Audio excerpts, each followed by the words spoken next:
Hello students, आज के इस वीडियो में हम समष्टि अर्थशास्त्र से संबंधित एक टॉपिक का अध्ययन करने वाले हैं जिसे राष्ट्रीय आय के नाम से जाना जाता है। राष्ट्रीय आय के बारे में हमने पहले भी अपने कुछ वीडियो में जानकारी प्राप्त की थी, जिसमें हमने ये जाना था कि राष्ट्रीय आय किसे कहा जाता है, राष्ट्रीय आय की परिभाषा क्या होती है, राष्ट्रीय आय की विभिन्न अवधारणाएं क्या क्या है और राष्ट्रीय आय को मापने में क्या क्या कठिनाइयां होती है। इसके अलावा किन किन चीजों को राष्ट्रीय आय में शामिल किया जाए और किन किन चीजों को नहीं किया जाए, इस पर भी वीडियो हमने अपलोड किए हैं। इसी क्रम में आज के इस वीडियो में ये देखते हैं कि राष्ट्रीय आय के मापन का क्या महत्व है और क्या क्या फायदे हैं राष्ट्रीय आय को मापन करने के। तो यहां देखिए, हमने लिया है सबसे पहली चीज जो है राष्ट्रीय आय के मापन से अर्थव्यवस्था की आर्थिक प्रगति की जानकारी होती है। यदि किसी देश की राष्ट्रीय आय लगातार बढ़ रही है, इसका मतलब देश के द्वारा आर्थिक प्रगति की जा रही है। तो राष्ट्रीय आय में जो वृद्धि हुई है, अब देश में पॉपुलेशन के हिसाब से जनसंख्या कितनी बढ़ी, कितने उद्योग बढ़े, कितने व्यापार वाणिज्य बढ़ा है, इन सब का एक निचोड़ के रूप में प्रगति का मापक राष्ट्रीय आय होता है। तो किसी भी देश की आर्थिक स्थिति क्या है, देश विकसित है, देश विकासशील है या देश अविकसित है, इन सब की जानकारी राष्ट्रीय आय के माध्यम से की जाती है। जिन देशों की राष्ट्रीय आय बहुत अधिक है उन्हें हम संसार के विकसित राष्ट्रों के नाम से जानते हैं। Japan, America, Britain, Switzerland, Denmark, Germany, ये विश्व के कुछ ऐसे देश हैं जहां की राष्ट्रीय आय और प्रति व्यक्ति आय का स्तर बहुत अच्छा है, इसलिए इन्हें विकसित राष्ट्रों के नाम से जाना जाता है। कुछ राष्ट्र ऐसे हैं जिनकी राष्ट्रीय आय लगातार बढ़ रही है, चाइना की है, भारत की है, श्रीलंका की है, वियतनाम की है। तो ऐसे राष्ट्रों को विकासशील राष्ट्रों की संज्ञा दी जाती है, जबकि कुछ राष्ट्र ऐसे हैं जो वर्तमान में भी उनकी राष्ट्रीय आय का स्तर बहुत निम्न है और प्रति व्यक्ति आय का स्तर भी बहुत निम्न है, उन्हें विश्व अर्थव्यवस्था के पिछड़े हुए राष्ट्रों की संज्ञा दी जाती है। तो सबसे पहला महत्व राष्ट्रीय आय का यह है कि राष्ट्रीय आय के माध्यम से किसी भी अर्थव्यवस्था की आर्थिक स्थिति की जानकारी होती है।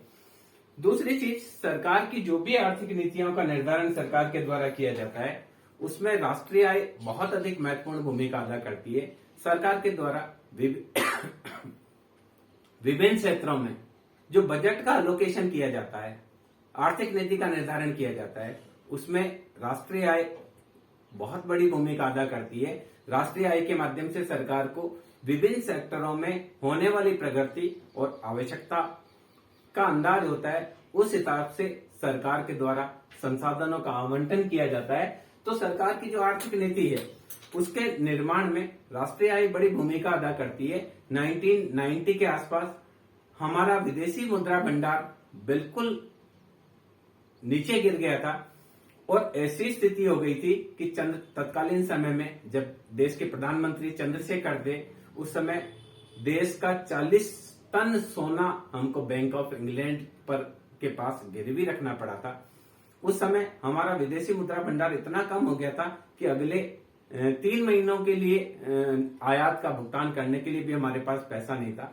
उस समय तत्कालीन समय में राष्ट्रीय आय की स्थिति और देश की स्थिति को देखते हुए उनके बाद जो गवर्नमेंट आई मनमोहन सिंह वाली, उनमें सरकार की आर्थिक नीति चेंज की। सरकार ने एलपीजी की नीति अपनाई, लिबरलाइजेशन, प्राइवेटाइजेशन एंड ग्लोबलाइजेशन की नीति अपनाई, जबकि उससे पहले हम क्लोज इकोनॉमी मॉडल पर कार्य करते थे।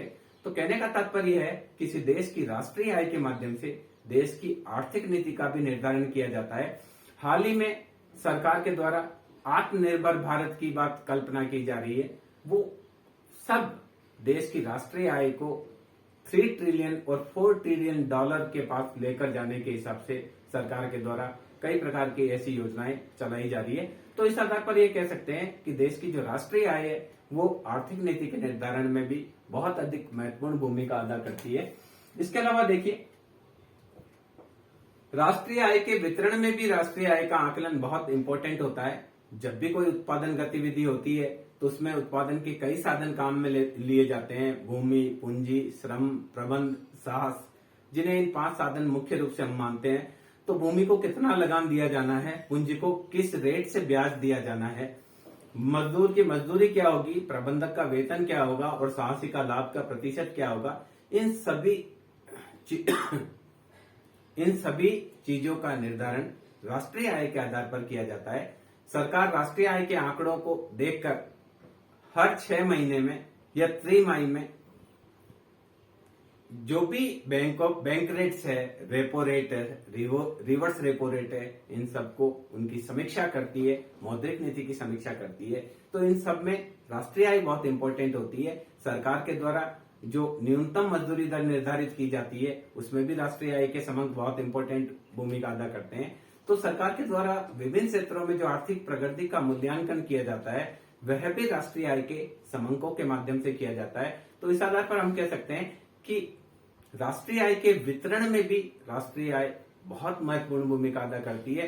इसी आधार पर सरकार के द्वारा यह निर्णय लिया जाता है कि श्रमिकों के लिए क्या नीति का निर्धारण किया जाए, बैंक दर कितनी रखी जाए, मौद्रिक नीति को कैसे चेंज किया जाए, राजस्व नीति में क्या परिवर्तन किया जाए, करों की दरों में क्या परिवर्तन किया जाए।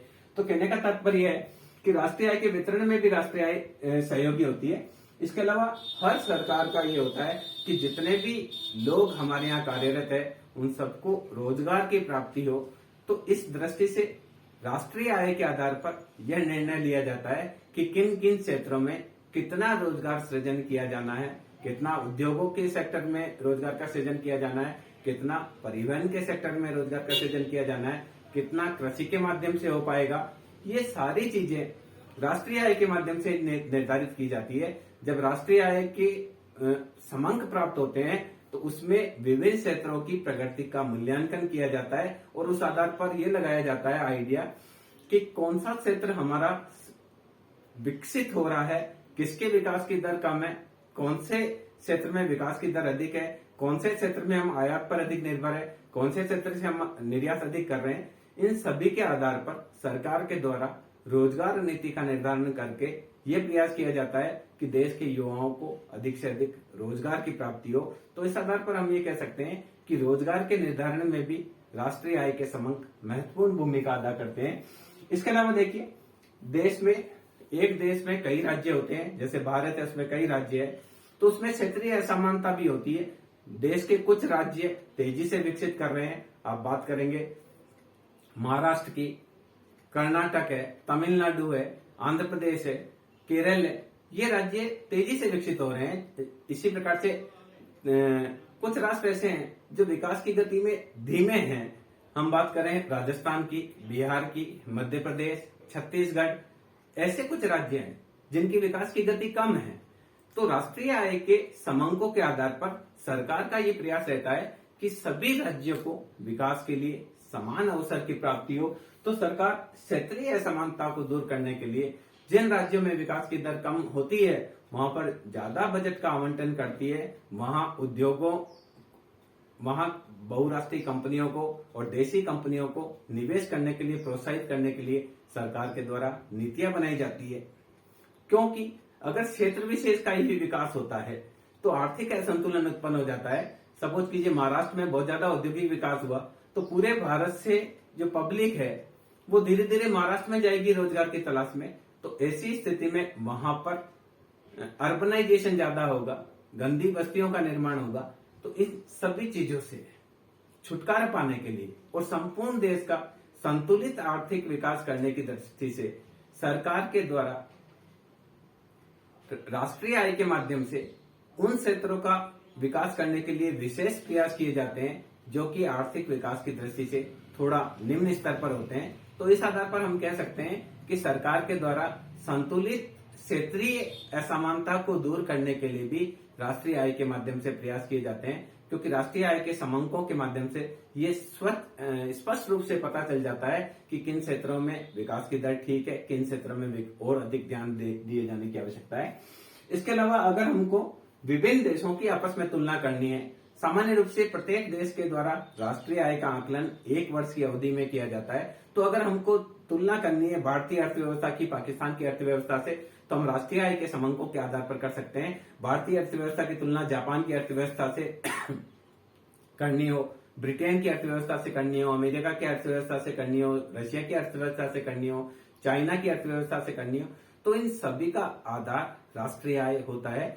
जीडीपी ग्रोथ जो है, सकल राष्ट्रीय उत्पादन में वृद्धि दर है, इन वृद्धि दर के आधार पर विभिन्न अर्थव्यवस्थाओं की प्रगति दर का मूल्यांकन किया जाता है। वर्तमान में जब कोरोना संकट के चलते भारतीय अर्थव्यवस्था में वृद्धि दर ऋणात्मक रही है और चाइनीज अर्थव्यवस्था में 70% वृद्धि दर बढ़ी है, तो इस आधार पर यह लगाया जाता है आधार कि चाइना बड़ी तेजी से विकास कर रहा है, जबकि भारत का जो विकास है वह रुक गया है, थोड़ा सा एक बार के लिए लड़खड़ा गया है, कमजोर हो गया है।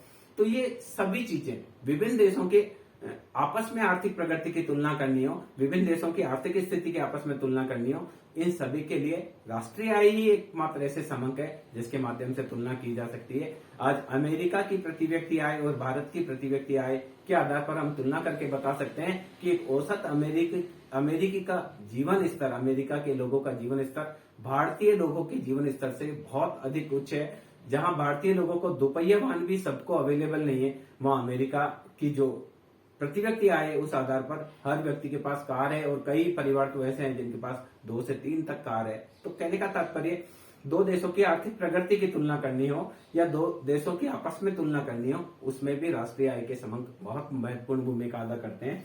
इसके अलावा देखिए, सरकार के द्वारा एग्रीकल्चर के संबंधित कोई नीति निर्धारित करनी है, सरकार के द्वारा कृषि के विकास से संबंधित कोई निर्णय लिया जाना है, उसमें भी राष्ट्रीय आय के समंक बहुत महत्वपूर्ण भूमिका अदा करते हैं। सरकार ये डिसाइड करती है कि हमको सिंचाई की सुविधाएं कौन कौन सी लेनी है, कौन कौन सी तकनीक लेनी है, कौन सा बीज यूज करना है, कितना फर्टिलाइजर्स यूज करना है, कितना जैव फर्टिलाइजर्स यूज करना है। इन सभी निर्णय का आधार राष्ट्रीय आय के समंक ही होते हैं। इसी प्रकार से सरकार बार बार नई नई औद्योगिक नीति बनाती है और उद्योगों के विकास के लिए विभिन्न प्रकार की सरकार के द्वारा छूट प्रदान की जाती है। तो ये सारे समंक भी राष्ट्रीय आय से ही लिए जाते हैं।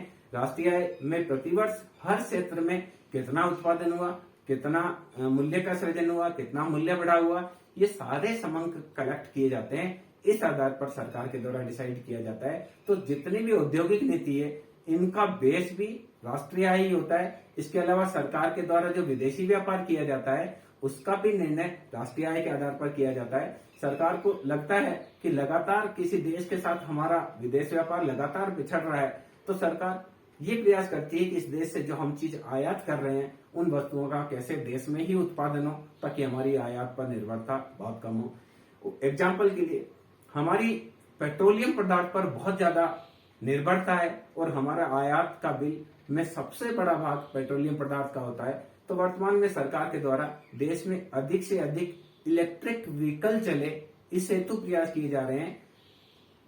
इसके माध्यम से सरकार का यह मानना है कि अगले 5 साल में हम 20% भी पेट्रोल का आयात कम कर पाएंगे, तो देश की अर्थव्यवस्था के लिए संजीवनी बूटी की तरह काम करेगा। तो कहने का तात्पर्य है कि सरकार को कृषि से संबंधित, उद्योग से संबंधित, पशुपालन हो, विदेश व्यापार हो, वाणिज्य हो, यातायात हो, किसी भी प्रकार, चाहे स्वास्थ्य से संबंधित हो, चाहे शिक्षा से संबंधित हो, सभी प्रकार के जो निर्णय होते हैं उसमें राष्ट्रीय आय के समंक बहुत अधिक महत्वपूर्ण भूमिका अदा करते हैं। इसके अलावा देश में कितना व्यापार का विस्तार हुआ, व्यापार का कितना विकास हुआ, व्यापार और वाणिज्य किस स्थिति में है, आने वाले समय में आज की स्थिति को देखते हुए व्यापार में फर्दर ग्रोथ होगी या उसमें डेप्रिसिएशन आने की संभावना है, मंदी आने की संभावना है, इन सभी समंकों का विश्लेषण राष्ट्रीय आय के माध्यम से किया जाता है। तो इस आधार पर कह सकते हैं कि किसी भी देश की आर्थिक स्थिति का बैरोमीटर के रूप में राष्ट्रीय आय काम करती है। राष्ट्रीय आय में होने वाली वृद्धि निरंतर उच्च जीवन स्तर को बताती है, देश की आर्थिक प्रगति को बताती है, देश की खुशहाली को संकेत करती है और आर्थिक कल्याण में होने वाली वृद्धि को बताती है। तो किसी भी देश की आर्थिक स्तर की जानकारी भी राष्ट्रीय आय के माध्यम से होती है। किसी जनसंख्या, किसी देश में रहने वाली जनसंख्या है, उसका जीवन स्तर क्या है, इसको निकालने के लिए प्रति व्यक्ति आय निकाली जाती है। और प्रति व्यक्ति आय निकालने के लिए क्या करते हैं, प्रति व्यक्ति आय निकालने के लिए क्या करते हैं, राष्ट्रीय आय में, कल भी हमने डिस्कस किया, राष्ट्रीय आय में जनसंख्या का भाग दिया जाता है। जिस देश, संसार में जिन देशों की प्रति व्यक्ति आय अधिक है, उन लोग, वहां के निवासियों का जीवन स्तर बहुत ही उच्च है, और जिन देशों की प्रति व्यक्ति आय कम है, वहां के लोगों का जीवन स्तर निम्न होता है। तो इस आधार पर हम कह सकते हैं कि देश, किसी भी देश की राष्ट्रीय आय बहुत अधिक महत्वपूर्ण होती है, और राष्ट्रीय आय के आधार पर ही देश की भावी प्रगति निर्भर करती है। सरकार के द्वारा जो विभिन्न प्रकार के निर्णय लिए जाते हैं, चाहे वह राज्य से संबंधित हो, चाहे विदेश नीति से संबंधित हो, चाहे देश के उद्योग से संबंधित हो, परिवहन से संबंधित हो, व्यापार वाणिज्य से संबंधित हो, शिक्षा और स्वास्थ्य से संबंधित हो, इन सभी प्रकार की नीतियों के निर्धारण में देश की राष्ट्रीय आय बहुत ही अधिक महत्वपूर्ण भूमिका अदा करती है। इस आधार पर हम कह सकते हैं कि किसी भी देश की राष्ट्रीय आय उस देश की आर्थिक प्रगति का एक बैरोमीटर होती है, जिसके माध्यम से देश की वर्तमान स्थिति और भावी स्थिति का आकलन किया जा सकता है। इस वीडियो के माध्यम से मैं समझता हूं आप अच्छी तरह से समझ पाए होंगे कि देश की राष्ट्रीय आय के आकलन का क्या महत्व है। Thank you.